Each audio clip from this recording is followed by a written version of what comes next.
How to identify symptoms of mental illness in a friend. Mental illness doesn't mean that your friend is crazy, but it does mean that they need treatment. Here's how to spot the warning signs. You will need careful observation of your friend, courage to talk to them, and support. Optional, a counselor or physician. Even if you see symptoms in your friend, only a medical professional can actually diagnose them. Step 1. Observe if your friend experiences extreme mood swings without anything provoking them, or if they have persistent feelings of sadness over time. These can be signs of mood disorders, with bipolar disorder and depression being the most common. Keep in mind that some symptoms can be temporary reactions to stress or grief, not signs of mental illness. Step 2. Observe their levels of anxiety. If they have a persistent inability to relax or sleep, lack concentration, are easily agitated, and have muscle tensions or a rapid heartbeat over a period of at least 6 months, those may be signs of an anxiety disorder. Step 3. Ask yourself if your friend hears or sees things that are not real, or experiences delusions. Psychotic disorders involve a distorted way of thinking and awareness. Step 4. Ask yourself if your friend has exhibited any erratic, unusual, or inappropriate behavior in work, school, or social relationships, seems disinhibited in front of others, or is anxious and afraid around others. These can be symptoms of a number of personality disorders. Step 5. Ask yourself if your friend has been performing compulsive, ritualistic behavior, or unnecessary repetitive actions, like constant hand washing or checking things repeatedly. Step 6. Check to see if your friend exhibits evidence of self-harm or self-inflicted wounds, like cutting or scratching. Also, notice if your friend has become extremely thin or has expressed excessive negative attitudes and emotions about weight or food. Eating disorders, like anorexia nervosa and bulimia, are classified as mental illnesses. Step 7. Ask yourself if your friend has any indications of drug or alcohol abuse. Step 8. If your friend has exhibited any of these symptoms continually or over several months, it may indicate that they have a mental illness. Talk to them in a supportive way and suggest that they see a qualified physician or counselor for advice or help. Did you know? A Stanford University study found that graduate students in creative disciplines shared more personality traits with a set of bipolar patients than with a group of their healthy but non-creative peers. Hello and welcome to the Mental Health Hotline. If you are obsessive-compulsive, press 1 repeatedly. If you are codependent, ask someone to press 2 for you. If you have multiple personalities, press 3, 4, 5, and 6. If you are paranoid, we know what you are and what you want. Stay on the line and we'll trace your call. If you're delusional, press 7 and your call will be transferred to the mothership. If you are schizophrenic, listen carefully and a small voice will tell you which number to press. If you're depressive, it doesn't matter which number you press, no one will answer you. If you're dyslexic, press 69696969. If you have a nervous disorder, please fidget with the hash key until the beep. After the beep, please wait for the beep. If you have a short-term memory loss, please try your call again later. And if you have low self-esteem, hang up. All our operators are too busy to talk to you.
There is windows, but they're frosted so much that you really don't get much light, so you're not really ever sure what time of day it is, of course. Time doesn't matter when you're in there. You're just there. You just exist, but you eventually feel horrible. And as time progresses, especially if you're not communicating with other people, the walls start talking to you. Your mind gets worse and worse and worse.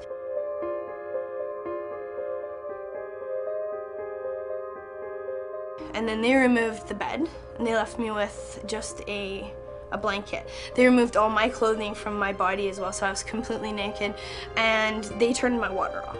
Here I am, a human being, and I have access to no water whatsoever. So by the 4th day, I started drinking out of the toilet. I was so thirsty. What choice did I have? I went into survival mode. I was thinking, at this point, there's no water, there's no food, they're trying to kill me. That's what I started thinking, and I think if anybody was in my shoes, they would have felt the same way. Until you see evidence, oftentimes people really don't want to believe that happens in Canada. The human rights protector of the world? How could it happen in Canada? You know, when I first started doing this work, if someone had told me I would see even 1% of what I've seen in prisons first with young people, then with men, now with women for the last 20 years, I would have never believed them.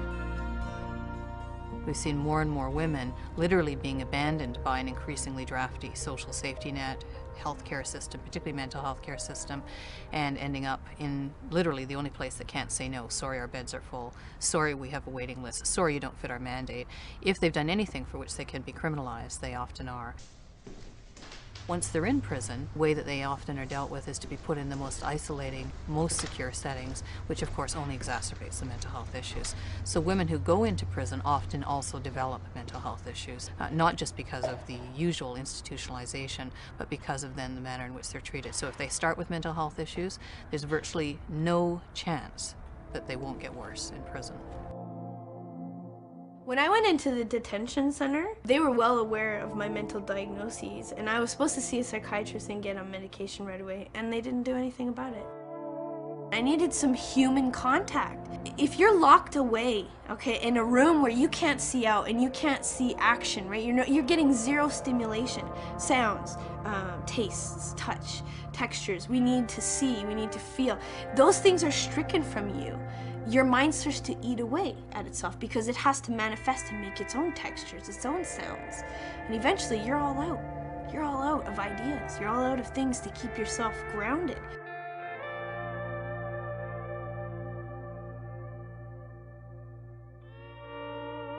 But I think it is crystal clear, and should be clear to every Canadian, you cannot do mental health treatment in a prison. It's just not possible. Security always trumps mental health. It's taught me that we really don't have our eyes open at the system and the flaws in it. No one ever should have gone through the things that I have. I will believe to this day that I was tortured.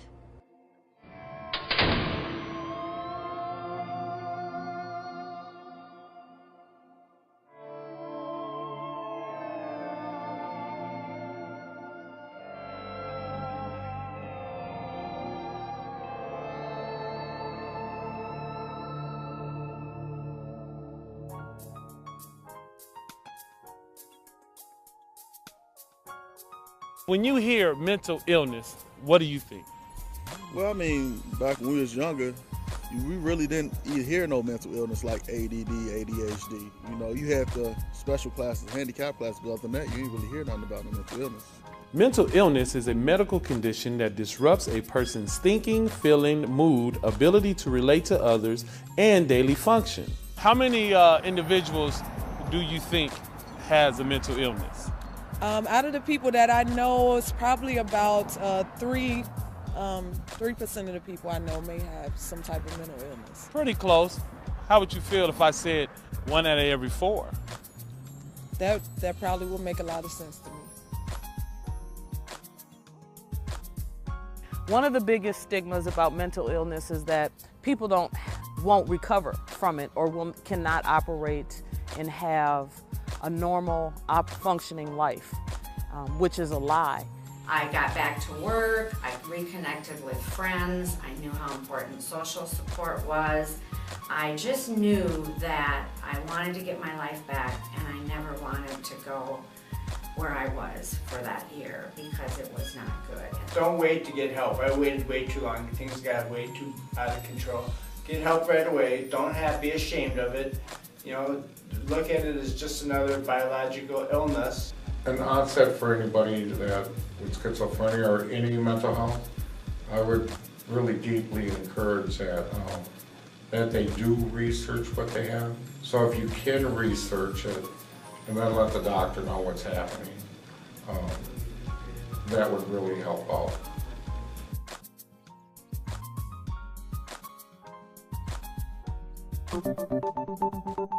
In what is being called the largest ever genetic study of psychiatric illness, researchers have found a genetic link between 5 different mental disorders. Those disorders include autism, attention deficit hyperactivity disorder or ADHD, bipolar disorder, major depressive disorder, and schizophrenia. Each includes both childhood and adult onset. The findings, published in the Lancet Journal, say researchers analyzed disorders in more than 30,000 cases and some 27,000 controls. According to the study, they pinpointed a direct relationship between calcium channel activity genes and mental illnesses. According to WiseGeek, a calcium channel activity is a structure in the body which allows cells to transmit electrical charges to each other. The New York Times points out an odd discovery about 6 years ago is what sparked this recent research. It came while investigating the genes of a few families in which mental illnesses seemed common. They found a few unusual disruptions of chromosomes that were linked to psychiatric illnesses, but what surprised them was while one person with the aberration might get one disorder, a relative with the same mutation got a different one. But researchers claim the recent discovery does more than explain previous findings. These recent results provide evidence relevant to the goal of moving beyond descriptive syndromes and towards a classification informed by disease cause. And ABC reports the study's authors note another benefit.